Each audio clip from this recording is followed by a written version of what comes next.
The topic for today is Article number 14 of the Indian Constitution, which deals with the concept of right to equality. तो देखिए, article number 14 से लेकर article number 18, ये जितने articles हैं 14, 15, 16, 17 and 18, ये पांचों आर्टिकल्स बात करते हैं regarding the concept of equality. अब सवाल ये है कि 14, 15, 16, 17 और 18 इन पांचों में डिफरेंस क्या है। तो सबसे बड़ी बात कि अगर आप बात करें regarding the principle of equality, यानी समानता के सिद्धांत की, तो समानता का जो सिद्धांत है वो दिया गया है आर्टिकल नंबर 14 में, लेकिन उसी सिद्धांत को लागू करने का काम करता है आर्टिकल 15, 16, 17 एंड 18, यानी कि the principle of equality is mentioned under Article 14, but the application of that principle is mentioned under Article 15, 16, 17 and 18. Now, Article 14 में लिखा क्या है, पहले इसे देखिए। The state shall not deny to any person equality before the law or equal protection of the laws within the territory of India. अब यहां पे लॉ में एक एक वर्ड का मीनिंग पता होना जरूरी है। जैसे कि यहां पे टर्म यूज हुआ है स्टेट, तो स्टेट वर्ड का मीनिंग एक्चुअली में इंडियन कॉन्स्टिट्यूशन के आर्टिकल नंबर 12 में दिया है, लेकिन क्योंकि इस टर्म का मीनिंग काफी ब्रॉड है, इसलिए इन शॉर्ट में आपसे बस इतना कहूंगा कि स्टेट वर्ड का मीनिंग होता है गवर्नमेंट।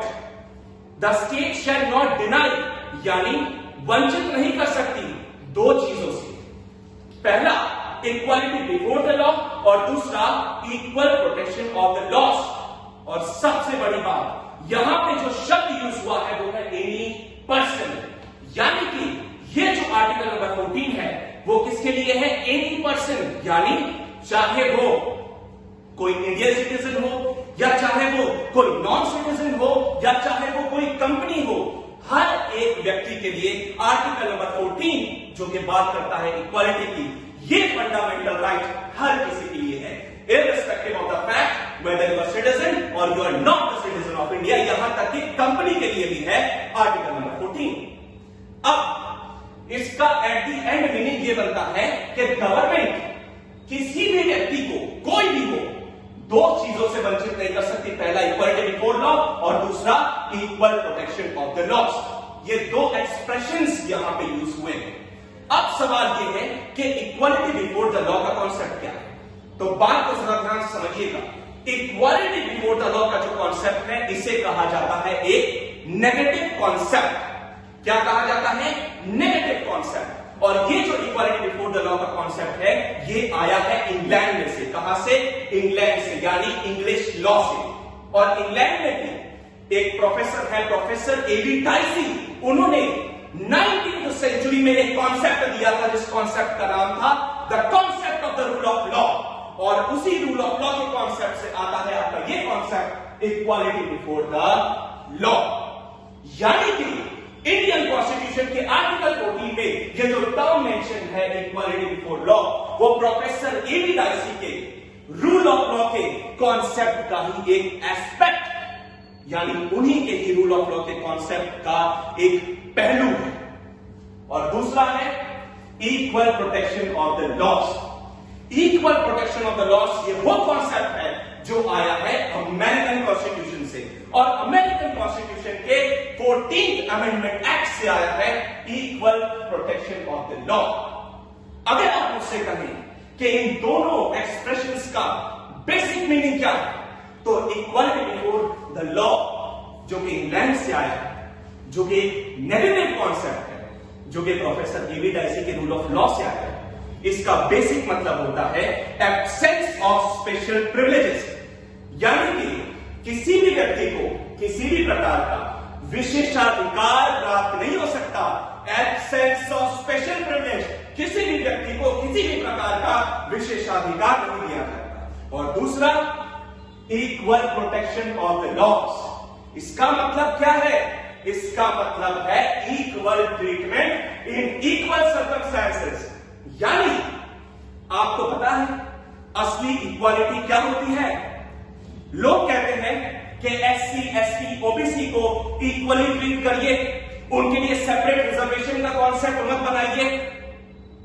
आप मुझे एक बात बताइए, ऐसे लोगों को इक्वालिटी के कॉन्सेप्ट के बारे में कुछ पता ही नहीं है। इक्वालिटी का जो इंडिया में कॉन्सेप्ट है उसका मतलब है equal treatment in equal circumstances.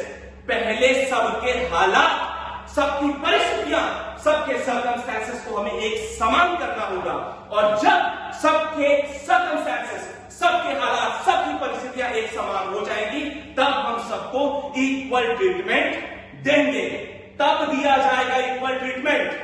Equality के कॉन्सेप्ट को बस लोग इक्वल ट्रीटमेंट समझते हैं, लेकिन ये नहीं समझते कि इक्वल ट्रीटमेंट तो तब दिया जाएगा जब सर्कमस्टेंसेस इक्वल होंगे। तो ये भी तो कह सकते हैं कि जो रिजर्वेशन का कॉन्सेप्ट है वो इक्वालिटी के अगेंस्ट में नहीं है, वो इक्वालिटी के सपोर्ट में है। The concept of reservation is not against the concept of equality, but it is totally in support of the concept of equality. तो ये हो गया एक इंट्रोडक्शन। अब जाते हैं प्रोफेसर एबी डाइसी के कॉन्सेप्ट जो कि है rule of law.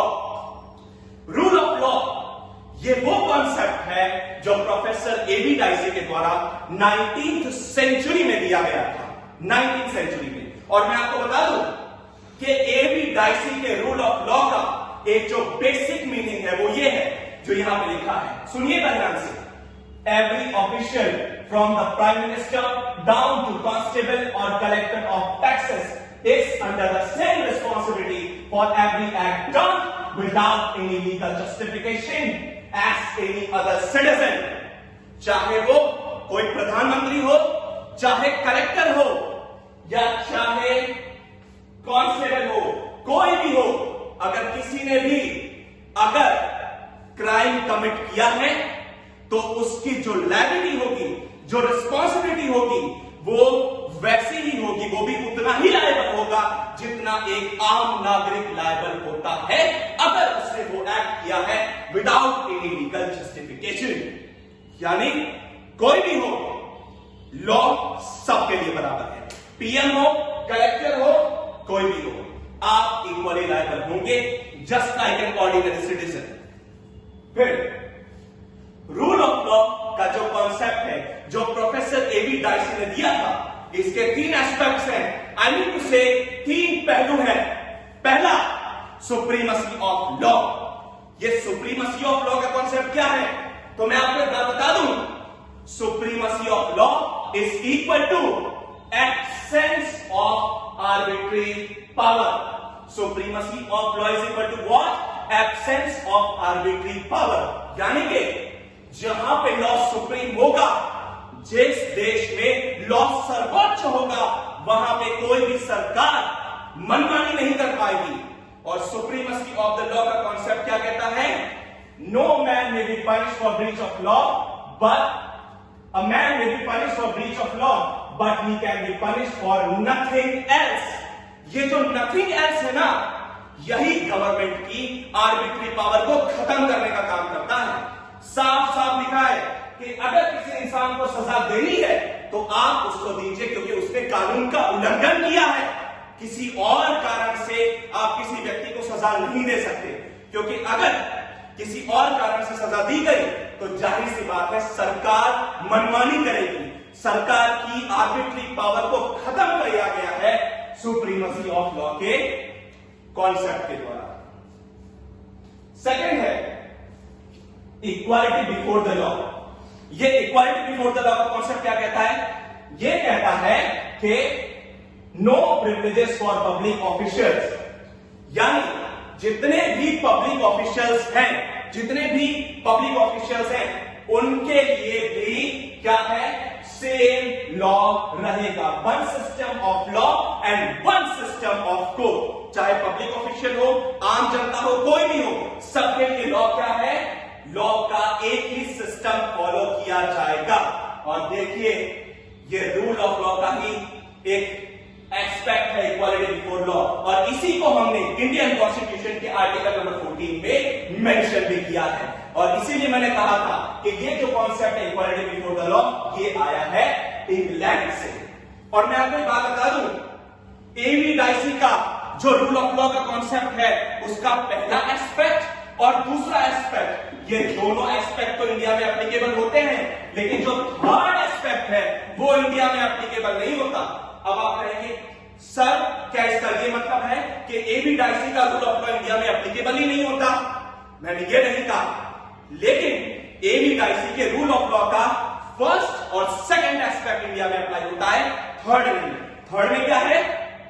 The constitution is a result of the ordinary law of the land. यानी कि थर्ड एस्पेक्ट क्या कहता है एवी डाइसी का, सुनिएगा, जितने भी फंडामेंटल राइट्स हमारे पास हैं, वो फंडामेंटल राइट्स हमारे पास इसलिए हैं क्योंकि वो फंडामेंटल राइट्स हमें दिए गए हैं कोर्ट्स के द्वारा। जैसा कि आप सब जानते हैं कि इंडिया में हमारे पास जितने भी फंडामेंटल राइट्स हैं वो इसलिए नहीं है क्योंकि कोर्ट्स ने हमें दिए, बल्कि वो फंडामेंटल राइट्स हमारे पास इसलिए हैं क्योंकि वो फंडामेंटल राइट्स हमें कॉन्स्टिट्यूशन ने दिए। Part 3 of the Indian constitution, वहां से हमें फंडामेंटल राइट्स मिले हैं, ना कि कोर्ट से। हाँ, कोर्ट हमारे फंडामेंटल राइट्स को प्रोटेक्ट